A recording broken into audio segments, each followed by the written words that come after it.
Hey guys, welcome from coast to coast. In today's video, we're going to cover the top 4 travel destinations.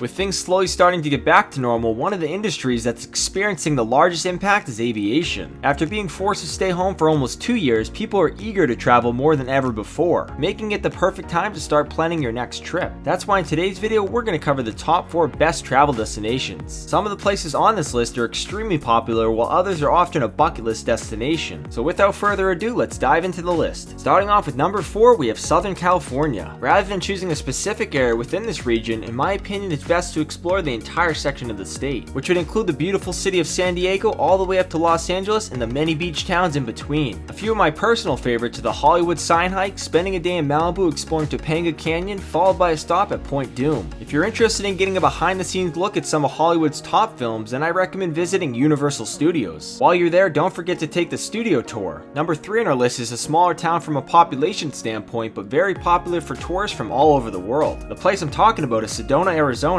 Located 2 hours north of Phoenix and 50 minutes south of Flagstaff, the town is instantly recognizable as a result of the beautiful red rocks that surround the area. Aside from being extremely peaceful, the area offers a number of fun outdoor activities. A few of my top recommendations are Devil's Bridge, Cathedral Rock, and Bell Rock. All 3 hikes offer incredible unobstructed views of the surrounding landscape. For less physical activities, stop by Chapel of the Holy Cross and take a stroll through the quaint downtown. And if you're feeling adventurous, you can rent a UTV for the day and explore the beautiful desert. For number 2, we're actually staying in the state of Arizona, although this time we'll be traveling 2 hours north of Sedona to the Grand Canyon National Park. No surprise that this natural wonder is one of the most popular destinations in the US. If you really want to get the full experience, then I recommend taking the South Kaibab Trail to Uwa Point, which is only 1.8 miles each way. Although if you're more experienced, I suggest staying on the trail for 5.8 miles to Skeleton Point. I can tell you from personal experience that it's definitely worth the challenge in exchange for incredible unobstructed views. Keep in mind it does cost $35 per vehicle to enter the park, but trust me, it's worth the small fee. Taking the number 1 spot is the capital of New South Wales and one of Australia's largest cities. The place I'm talking about is Sydney, Australia, which is arguably one of the most beautiful cities in the world. The reason many people never get the chance to visit the Emerald City is due to the cost and distance of getting there. From California, a direct flight is upwards of 16 hours and can cost over $1,000 each way. With that being said, it's completely possible to find cheaper airfare depending on the carrier and the time of year. Believe it or not, I was able to get round-trip airfare from the Northeast for $800 on 2 different occasions. If you're coming from the US, I highly recommend staying for at least 2 to 3 weeks to fully experience the city. Because they have opposite seasons, it means January is the hottest and driest part of the year, while July is the coldest with moderate rainfall. I suggest visiting during the end of September into October or during the month of March. As for places to see and things to do, the list is endless. So I'll cover some of my top picks, starting with a visit to Circular Quay to check out the Sydney Harbour Bridge and Opera House. Depending on your budget, it's well worth scheduling a guided tour of the Opera House along with a guided group bridge climb. While you're in the area, check out the beautiful Royal Botanic Garden before hopping on a ferry over to Manly Beach. While you're there, I recommend the walk along the coast over to Shelley Beach. Another must-see location is Watson Bay, specifically the Hornby Lighthouse. The trail overlooking the open ocean is absolutely stunning. Once you're back in the CBD, stop by Darling Harbour and explore the endless dining options. No trip to Sydney is complete without making a stop at Bondi Beach. While you're there, I highly recommend the Bondi to Bronte Coastal Walk. And trust me, the views are worth the exercise. While there's so much more to see and do, like spending the day at Taronga Zoo, these are my top picks for a trip to Sydney, Australia. And that wraps up the video, guys. I hope you enjoyed this one, and if you did, be sure to leave a like, comment, and subscribe down below.